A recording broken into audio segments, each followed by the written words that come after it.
तस्मात् तत् शास्त्रं बहुधा प्रविभक्तं नानार्षिभिः नानाशाखास्मायुक्तं नानादेशेषु संस्थितम्। इसलिए वह शास्त्र, काम शास्त्र, अनेक ऋषियों द्वारा अलग अलग भागों में विभाजित किया गया, जो अनेक शाखाओं और परंपराओं से युक्त होकर विभिन्न देशों और प्रदेशों में फैल गया। सृष्टि के युग बीत गए। ब्रह्मा द्वारा रचित कामशास्त्र अब ऋषियों के पास था। एक दिन प्रजापति दक्ष ने अपने शिष्यों से कहा, वत्सों, यह ज्ञान बहुत विशाल है। इसे एक ही ग्रंथ में बांधना संभव नहीं, क्योंकि हर प्रदेश, हर संस्कृति की अपनी भावना है और प्रेम हर दिल में अलग ढंग से धड़कता है।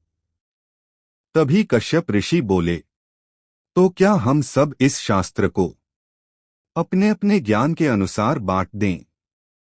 दक्ष ने मुस्कुराकर कहा, हाँ, यही इस विद्या की सुंदरता है।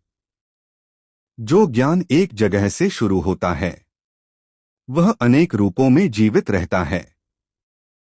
इस प्रकार विभिन्न ऋषियों कश्यप, श्वेतकेतु, गौतम, भारद्वाज, नारद सबने कामशास्त्र के भिन्न भिन्न भाग रचे।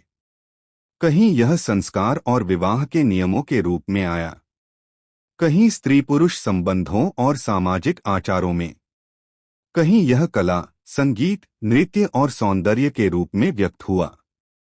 धीरे धीरे यह ज्ञान भारत के अलग अलग प्रदेशों में फैल गया।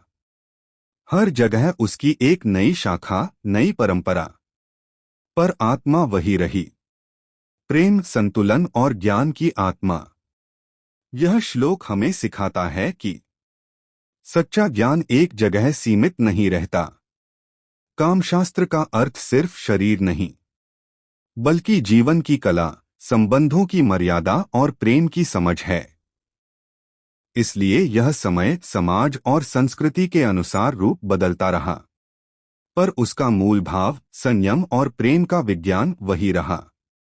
यही कारण है कि आज भी कामसूत्र केवल एक पुस्तक नहीं, बल्कि एक जीवित परंपरा है।